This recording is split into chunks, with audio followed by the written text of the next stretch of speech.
Architectural Builder's Supply is pleased to present you with this recording of the technical question that is listed in the title of this video.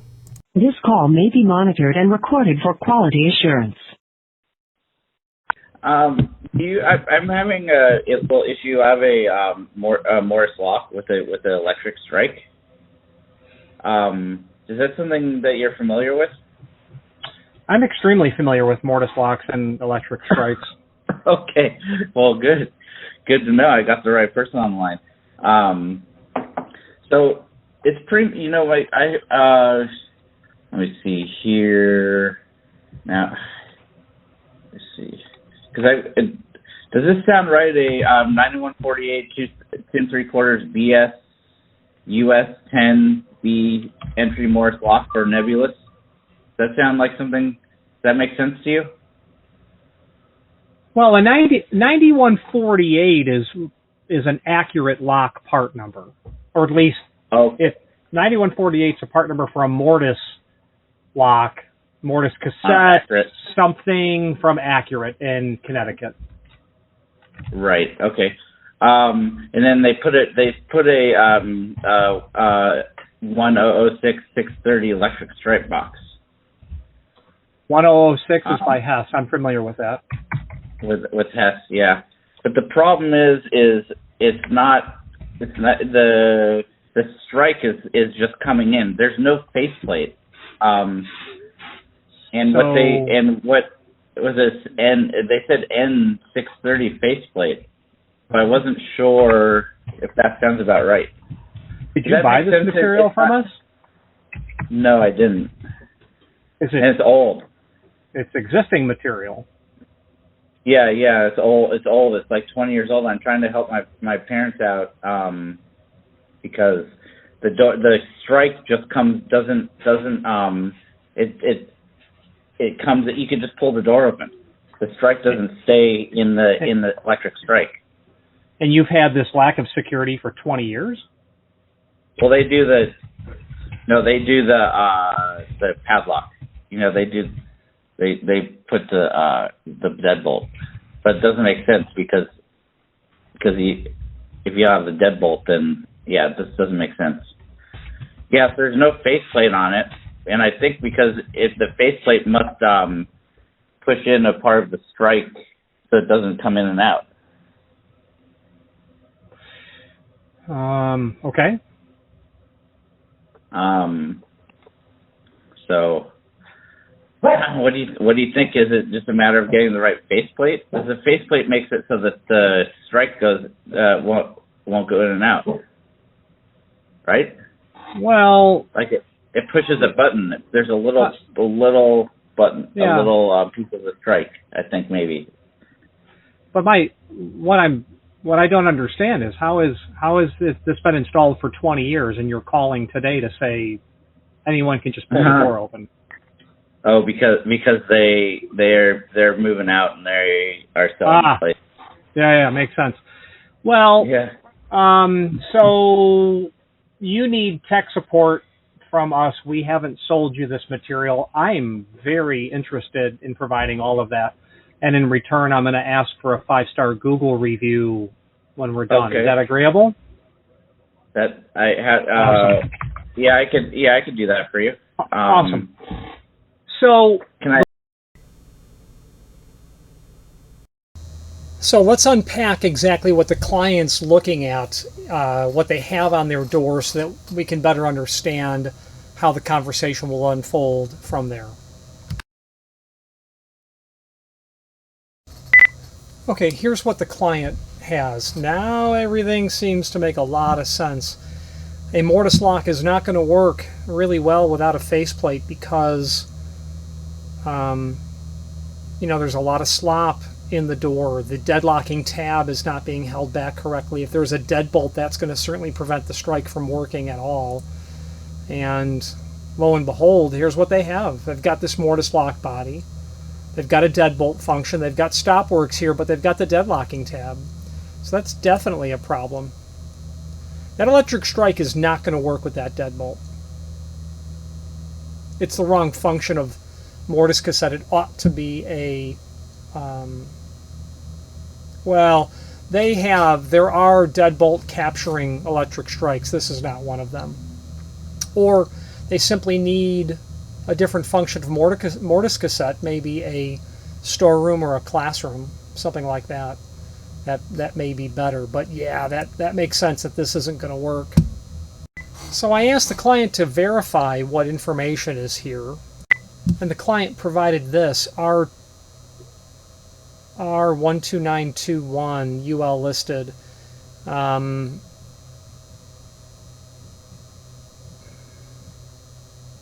think what you're dealing with here very likely is an accurate mortise cassette that's been prepped, modified, created for this trim that you see here, that you see a silhouette of here. That makes sense.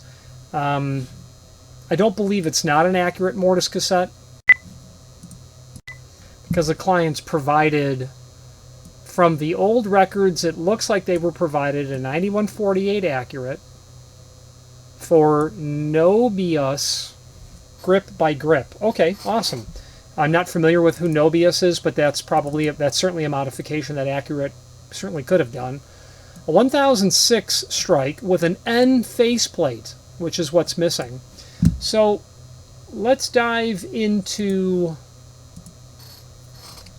HES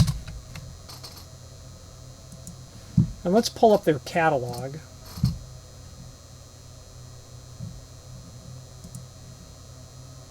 And let's search for 1006.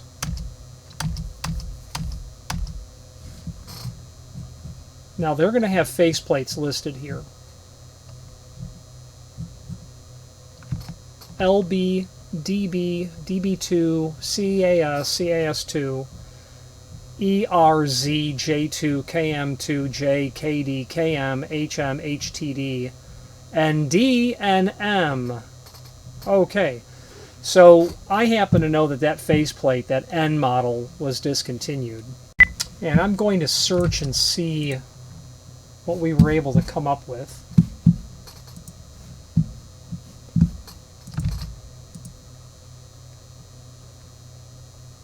Okay. And I was able to find what we did supply for the client, and this would certainly work. We supplied this KD faceplate. Now, this is likely going to be perfect for the client in the sense that it will allow the latch bolt in,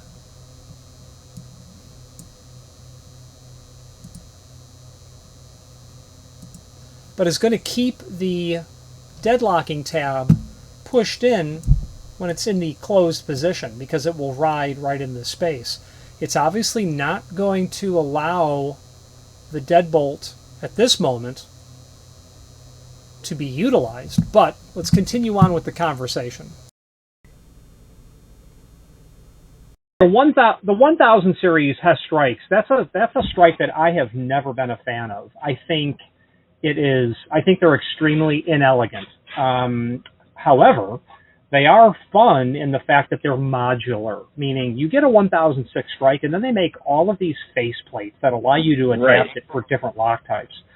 So you mentioned an N faceplate. Now, I don't know. So first, let me look up the accurate 9148 because I don't recall what function that is.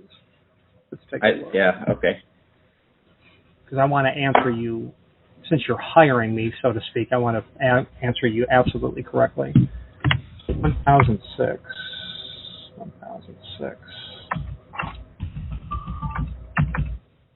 And you know what? And I had bad luck with a 1006 one time, which is not a reflection of Hess or the 1006, but what this company did was the strike that we sold, the 1006 we sold them, worked perfectly for like 2 weeks. And then they called me and said, it's operating intermittently. And the person I was talking to from a major alarm company, a name that you would know, a national company, they're freaking out. It's Saturday, and I have to drive down to this job site in McCook, Illinois, which is a southern suburb, southwestern suburb, and very industrial area. And So I'm there, and it's early in my career, and I'm not exactly sure what the problem is, but I can tell it's intermittent. It works sometimes, and it works other times. But I discovered that the solenoid on the bottom of the unit was always working, but the top one wasn't working. So I got my multimeter out, and I discovered that there was an inadequate amount of voltage going to the strike. So the next thing I do is look for the power supply, because it's the power supply that's the problem. And man, the power supply is nowhere to be found. And I'm in this warehouse on a Saturday, and there's no one there of any sort of import. So I asked someone, where's the power supply for this? And the guy goes, oh, yeah, they were here yesterday, and they moved it to the other end of the building. Well, the building I was in was probably 100,000 square feet. So they took that power supply and moved it 500 feet away. So the voltage drop over that distance was giving it an insufficient amount of voltage. So nothing to do with the strike, but I shied away from them since. So the N option. It's because you need a transformer on there, huh? Well, you would call it you would call it a transformer if it was AC voltage. You would call it a power supply if it's DC voltage. It's nerdy, but if you want to call it the correct thing, that's what you need to call it. You call it a power supply. So now the 9148 is the wrong lock function for this. It'll work, but it's the wrong lock function because it has. Can I send you a picture? Yeah, you can email me a photograph, sure. What's your email address? Sales, SALES, at A as in architectural, B as in builders, supply, absupply.net. What's your name so I could say on the Google review? Yeah, that comes right to me. My name is Richard. Oh, okay, so when I do my I'll do a Google review too. Yeah, thank you, sir. So the faceplate that you need, according to the current Hess catalog, is their NM option. The N was a faceplate that's discontinued, which I actually think I have some in stock, and it may work, but the one right out of the catalog that you have to buy is the NM option, and that's for accurate mortise locks, and that's going to give you the ability to properly trim off the keeper area, the big giant hole area of that 1006. And I don't like them because of how, when you look at it, it's like, oh my God, that thing is huge. Why does it have to be so huge? But, you can throw the deadbolt in there and it's kind of cool. So, quite frankly, all you need is an NM option. And when I get your picture, I'm going to reply back with a link to the item. And, if you want to order it, we can ship it because haven't we all been in a position of needing to sell our home and the clock is ticking and I have a punch list and my handyman's not picking up the phone? Yeah, exactly. It's something that it's so unique and difficult for me to, I just want to get it taken care of with the million things that So me getting your email is not going to happen instantaneously. It's literally going to take 15 minutes before it actually hits my inbox because of the speed at which our email server works and the multiple spam situations that it goes through. So when I see your email, I will respond. I promise that. And I will send you a link to that item so that you can get the hardware and be done with it. Oh, very good. It looks. From the picture, it looks like it's just missing the strike. It's a funky door. It looks like they already tried to replace the strike, but I can see that there's definitely missing the faceplate. And I think that with this Morse lock, I think there's the deadbolt, and then there's two little. There's a strike with it's like kind of like three pieces. The strike and somehow it just disengages. Yeah, that's the latch assembly. And there will be three triangular shaped pieces. The top and bottom are in the same orientation, and the middle one is in the opposite orientation. What also the 9148 has are what we would call stop works. That's the toggle in the side. That allows you to turn it into a passage. So if you're coming in with groceries, throw it in the passage mode, in and out, in and out, in and out.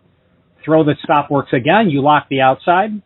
You're electric strike all day long until you go to bed. Throw the deadbolt. Now, if someone even hit the electric strike, it still ain't going to work. Right. Okay. Okay. So it's not the correct give me a function for an electric strike, but it'll work. And in fact, for a residential application like I just described, it's actually really nice. Because you can leave it unlocked. Mm-hmm. Pizza guy's coming. Whoever. You see the point. Right. Yeah. And then so what's that faceplate do? It pushes in something above the three triangular pieces, huh? There's one extra little part that pops out. Is that what it does? Well, if you have a 9148, you do not have the auxiliary dead latch that you just referred to.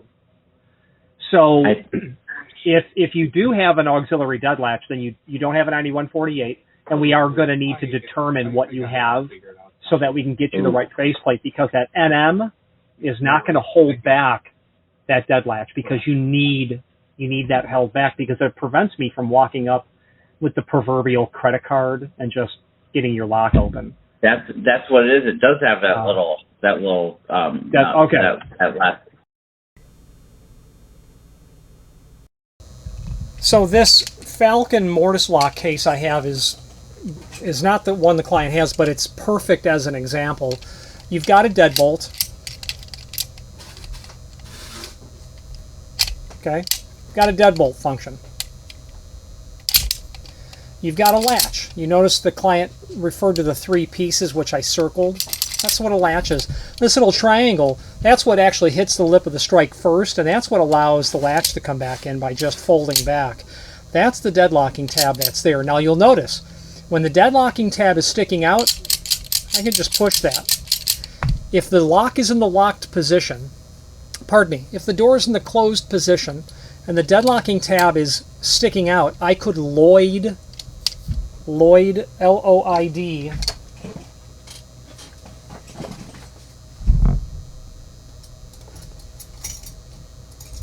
I could easily Lloyd the latch by taking an instrument and pushing it in. I could get in like that. When the deadlocking tab is properly installed and pushed in, I can no longer push that in. So right now what the client has is that's why I had said earlier, you don't have any security on the door. I could just come in and, with a small screwdriver, just let myself in.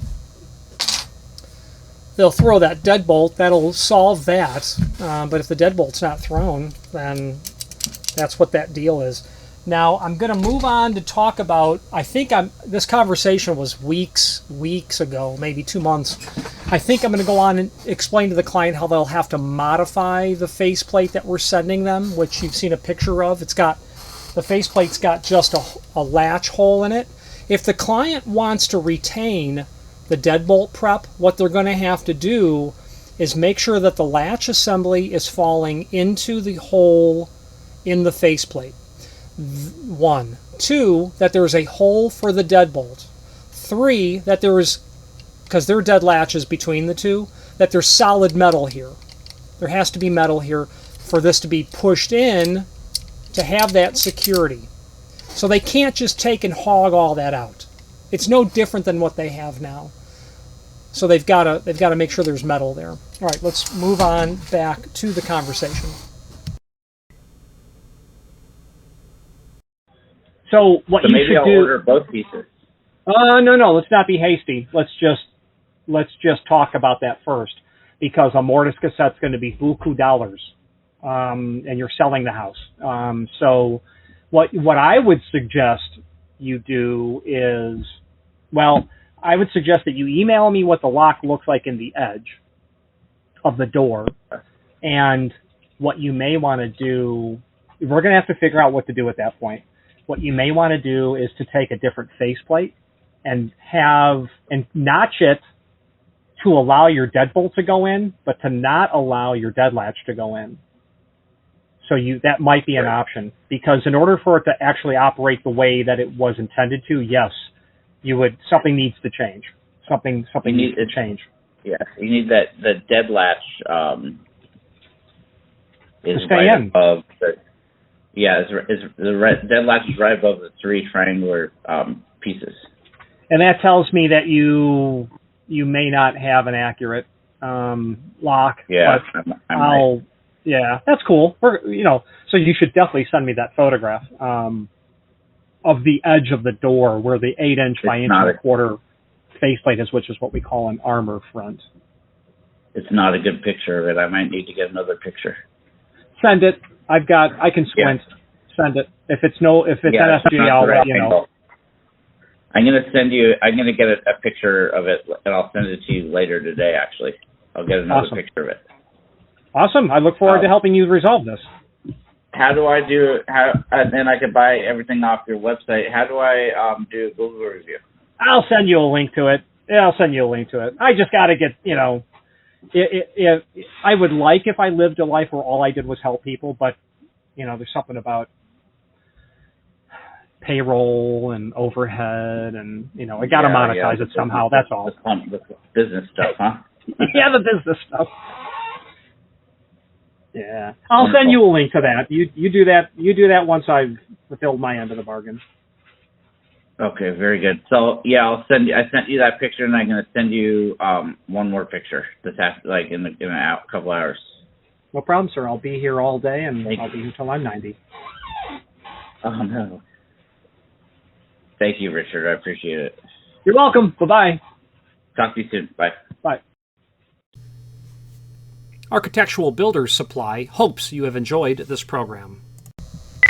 Okay, let's wrap this project up by showing kind of what the faceplate's going to need really to look like. So let's say that we're dealing with a workpiece that's 2-inch wide and 6-inch, let's say 3-inch wide and 6-inch tall, and has a thickness of just 1/2 inch. Doesn't matter. None of this matters. This is CAD/CAM software that I'm using, and it will allow me to just illustrate the point that I'm trying to make here. So let's go with 1/2 inch. Let's create a new relative guide at 1 3/4 over. Let's create a guide here at 3/4. Let's create a new relative guide at 4 7/8. Okay, so now close. I'm going to create a vector. Oh, you know what? No, we need more guidelines. Let's say relative to guide 1.5 inch. Relative, no, I got one too many there. Relative to guide 1.5 inch. Relative to guide negative home negative 1/4 inch. Let's put that there. And then let's give us another guide relative at 1.5. Yeah, that'll be pretty good. Except let's bring this one in a little bit. Okay, so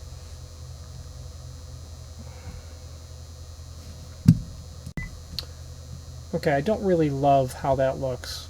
Let's do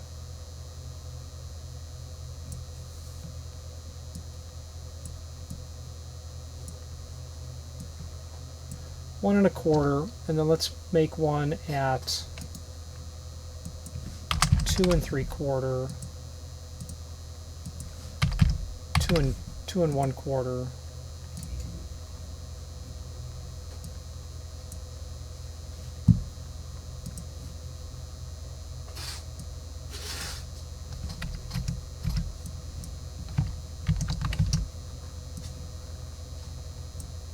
Couple of holes for screws.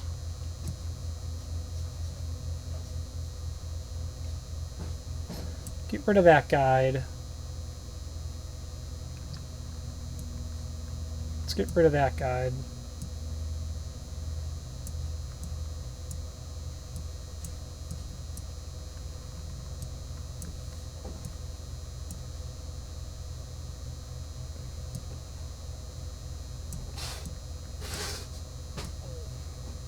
Okay, looks more reasonable now in terms of the edge of a faceplate. Let's draw a vector.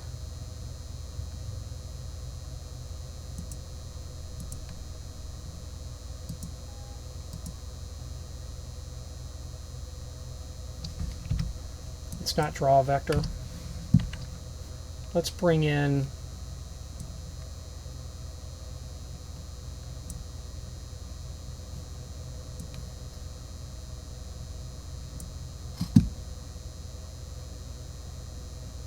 okay. So the faceplate that we were starting with, the Hess, I'm going to show you the faceplate that we were starting with.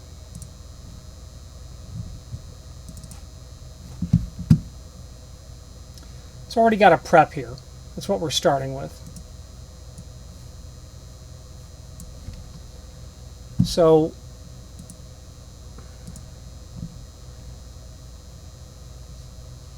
we know that we've already got a prep down below. So what we have to do is add a prep up for the deadbolt, and that's going to be this vector here. Okay, now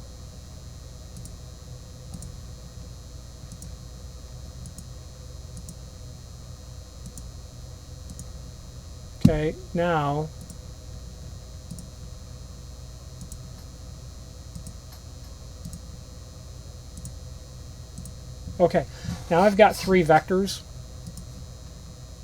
You can see it a little more clearly now. This is what I'm just quickly drawing by eye, is that with the prep for the deadbolt and leaving the material here for the deadlocking tab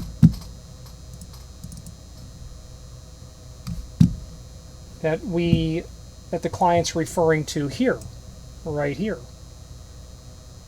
Now what that's going to look like is, let's select this vector. Let's do a profile toolpath, cut depth. Well, we're showing it as if we're mortising it, so let's just say quarter inch end mill. We're going to be on the outside of the tool. None of this really matters. Calculate. Okay, now let's select these 2 vectors. Let's create a pocketing tool path. Cut depth 1/2 inch. Well, let's say 3/4. Calculate. Let's change our material setup to be 1 inch. Okay.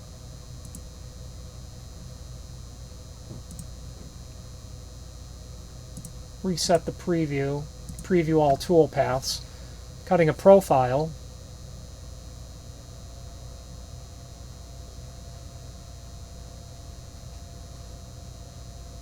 So what the client needs to basically emulate is something that's going to look like this.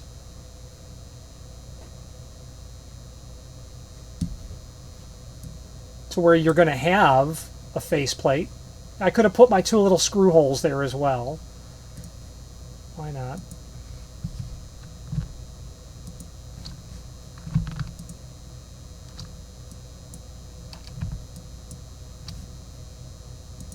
Let's do a drilling tool path just for the fun of it.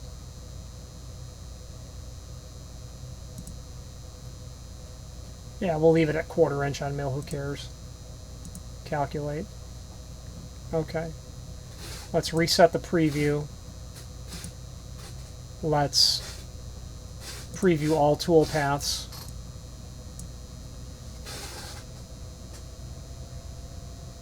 So the purpose of this software, which is used in CAD/CAM, it allows, I guess, me to visualize and to demonstrate visually what we're looking for. Okay. Neato. Now let's do this. Profile. Close. Profile. Let's make that 1.25 inches. Calculate. Okay.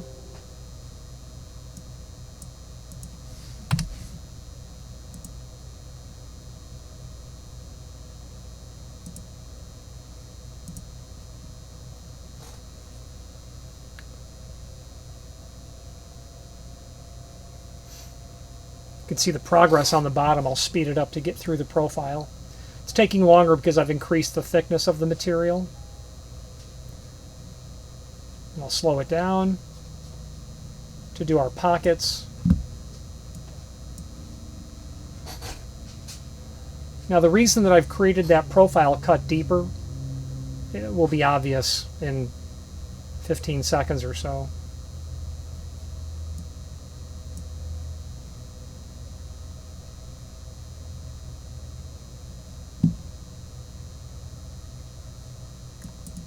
Because I can get rid of that perimeter. So yeah, that's 1.25 inches or 1 inch thick, but what I'm trying to illustrate is it needs to look like this. Your deadbolt will go here, your latch will go here, your dead latch will ride in here, and that's exactly what we're looking for. So it's a lot of work to show this, but it's, you know, we're all visual learners. And there you go.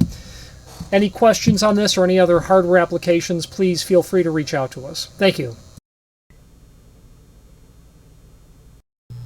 Again, thank you for watching, and if you've enjoyed this video, please click thumbs up, please subscribe, and maybe even send the video to someone that you know.